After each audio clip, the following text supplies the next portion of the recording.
લાખો માતા છે, લાખો નામ છે, પણ અંતે તો આ બધી માતા ઉત્પન્ન શેમાંથી થઈ? દેવી ભાગવત ની અંદર લખેલું છે માં પાર્વતીના દેહમાંથી 51 ટુકડા થયા અને જ્યાં જ્યાં પડ્યા ત્યાં શક્તિપીઠ થઈને એમાંથી આ માતા. હવે આવ્યું કે ન હોય, મૂળ એક જ છે. આ તો તેથી મેં કીધું હતું માંડવી વાવી એક દાણો વાવ્યો ને અનેક દાણા જેવું જેનું કામ થયું એવું એ પ્રમાણે આગળ વધ્યું. ગંભીરતાપૂર્વક વિચાર કરવામાં આવે ને તો જણાય છે કે મનુષ્ય માત્રનું પોતાને માટે કોઈ કર્તવ્ય છે જ નહીં. આ ગંભીરતાપૂર્વક વિચાર કરવા જેવો છે. બાકીનું તો જે આપણે આ જીવનમાં કરીએ છીએ ને એ તો જનાવરમાં કરે જ છે.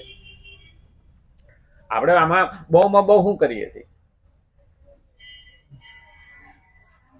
સંસારમાં જીવીએ ને તો આપણે અટાણે બહુમાં બહુ શું કરીએ છીએ કે આહાર, નિંદ્રા, ભય અને મૈથુન. આ 4 જ વસ્તુ ને, પશુ સમાન આ 4 જ વસ્તુ. હવે આપણને એમ લાગે કે આમ નાના હો અમે તો બંગલા બનાવીએ છીએ, તો પંખીડા ને એ બધા પોતપોતાનું ઘર નથી બનાવતા. આપણી પાસે પૈસો વધે તો 3 જગ્યાએ જ નાખીએ છીએ. આ પૈસામાં આપણે ગમે એટલું કરીએ તો રોટી, કપડા ને મકાન આ 3માં જ નાખીએ છીએ. એથી વધારે હોય તો કહો. નાનામાં હારામાં હારા ઘરેણામાં પણ એ કપડામાં જ આવ્યું, દેહ માટે જ આવ્યું. ઘરેણા પહેરવા વાળો 2 કિલો ઘરેણા પહેરશે, 2 કિલો સોનાના ઘરેણા પહેરશે તો પણ એના 10 વર્ષ વધવાના? અરે 10 દાડા નો વધે. તો મારા પાસે રૂપિયો વધે ને તો કા મકાન પાડીને મોટું કરશે, કા એની અંદર રાચરસીલું કરશે. એથી વધારે કરે નહીં. પૈસા વધે, પૈસા ના હોય તો પતરાવાળી રૂમમાં રહે. પૈસા થાય એટલે પછી ધાબુ ભરાય. હવે ધાબુ ભરાય એટલે ઘર હાંકડું પડે, પૈસા આવે અને હાંકડું પડે એટલે બીજું મકાન લે. એ મકાન લે એટલે વળી પાછું એમ થાય કે હવે આપણે મોટા થયા એટલે કંઈક આને ડેકોરેશન વાળું કરીએ, પછી પાડે ને પછી પાછું ઊંઘું કરે. અમારે એક હગામાં હતા, એને 150 વીઘા જમીન હતી. હવે પૈસા આવ્યા કરે, હારામાં હારો પાક થાય, 3 પાક થાય એવું અછૂટ પાણી હાલે કુવામાં. એટલે એ શું કરે, ઉગમણા બારના મકાન હોય ને તો એ કાંઈ 7 દીકરા, 7 દીકરાની વહુ, 7 દીકરાના છોકરા. હવે કોઈ દાળિયું લેવા ન જવું પડે, જેટલી આવે એટલી બધી આવે, ઘરમાં જ રહે. હા, 2 તો ટ્રેક્ટર હાલે.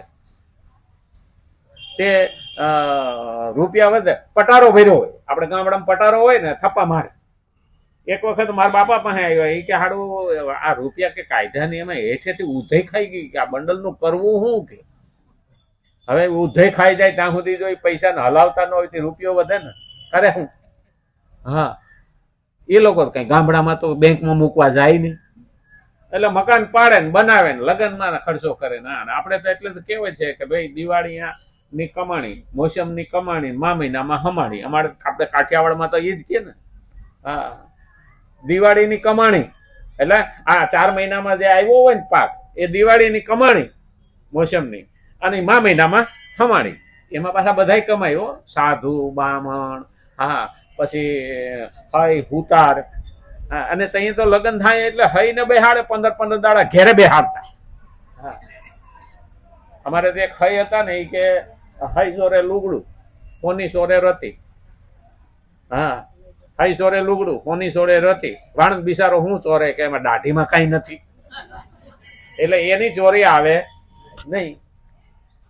આ પણ કાઠિયાવાડ ની કહેવત છે. એટલે કે તું ઘેરે બેહાડીએ તું છે નો લુગડું ચોરી જાય કે તોય ચોરી લે, એને પુગાય નહીં, એ ચોરી લે.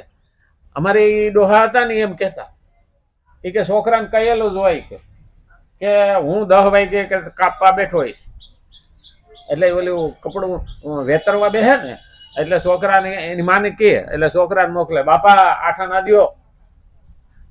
વાહે જાય છોકરો.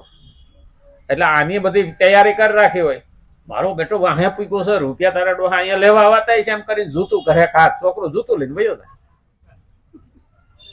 હવે એની અંદર 1/2 મીટર કાપડ નાખી દીધું, એ કોને ખબર પડે. એટલે એની માન દે આ જૂતું લે. એની માએ શીખડાવેલું જ હોય તાર બાપો જૂતા ઘા કરે એટલે જૂતું લઈને આવતો રહે.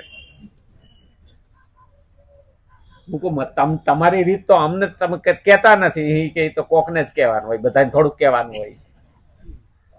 એટલે જીવનમાં એ મહત્વનું છે કે આપણે રોટી, કપડા ને મકાન એ સિવાય આપણે કરીએ નહીં. માણસ 50 રૂપિયાનું ખાતો હોય છે ને, પૈસા થાય તો 5000 નું ખાવા માંડશે, 5 સ્ટાર હોટલમાં જઈને ખાવા જાય, પણ ખાવાનું તો એટલું જ છે ને.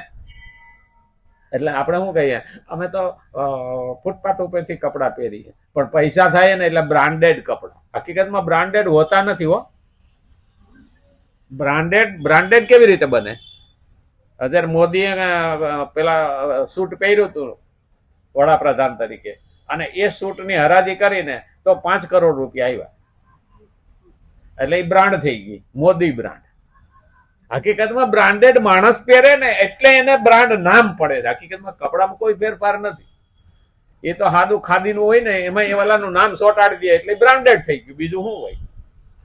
આ તો દૂધની બોટલમાં દારૂ નીકળે એના જેવું છે. અને એટલે જ કીધું છે, ગંભીરતાપૂર્વક વિચાર કરવામાં આવે તો જણાય છે કે મનુષ્ય માત્રનું પોતાના માટે કોઈ કર્તવ્ય છે જ નહીં, કારણ કે પ્રાપ્ય વસ્તુ પરમાત્મા તત્વ નિત્ય પ્રાપ્ત છે અને પોતે સ્વરૂપથી પણ નિત્ય છે. અહીંયા 2 શબ્દ એવા, નિત્ય, 2 નિત્ય. એટલે પરમાત્મા પ્રાપ્તિ, ભગવાન છે ને એ કાયમ રહેવાનો. આપણે નતા તોય હતા, આપણે છીએ તોય છે, નહીં હોય ને તોય રહેશે. તો આત્મા એટલે સ્વરૂપ એટલે આત્મા. એ પણ આપણે મરેલા નતા, ક્યાંક હતા તો અહીંયા આવ્યા હતા, અહીંયા છીએ તો ક્યાંક જવાના છીએ, પણ આત્મા મરતો નથી. નિત્ય સ્વરૂપ રહેવાનું, આ 2 રહેવાના, બાકીનું કશું રહેવાનું નથી. જેટલું ઉત્પન્ન કર્યું, આ ખરેખર આખું મટીરિયલ આપણને જે દેખાય ને પ્રકૃતિમાં, એ તો 3 જ વસ્તુ થઈ, વાયુ, પ્રવાહી અને ઘન. આ 3 વસ્તુ થઈ. આખું આ મટીરિયલ આપણે જોઈએ છીએ તો ભગવાને આમાંથી જ ઉત્પન્ન કર્યું, તો એ બધું જ અહીંયા પડી રહેવાનું છે. તો એક આત્મા કાયમ રહે અને એક પરમાત્મા કાયમ રહે. તો આત્મા કેવી રીતે કાયમ રહે? કારણ કે મમે અંશ જીવલો કે જીવભૂત સના. ભગવાન કે તો મારો અંશ છે અને હું નષ્ટ નથી થતો, તું પણ નષ્ટ થતો નથી. ઘણું બહુ મહત્વનો પોઈન્ટ આવે, પણ ટાઈમ થઈ ગયો ને. આવતીકાલે જો રામચંદ્ર ભગવાન કૃષ્ણ કનૈયા લાલ કી, ગજાનંદ ગણપતિ ભગવાન નમઃ. મહાદેવ.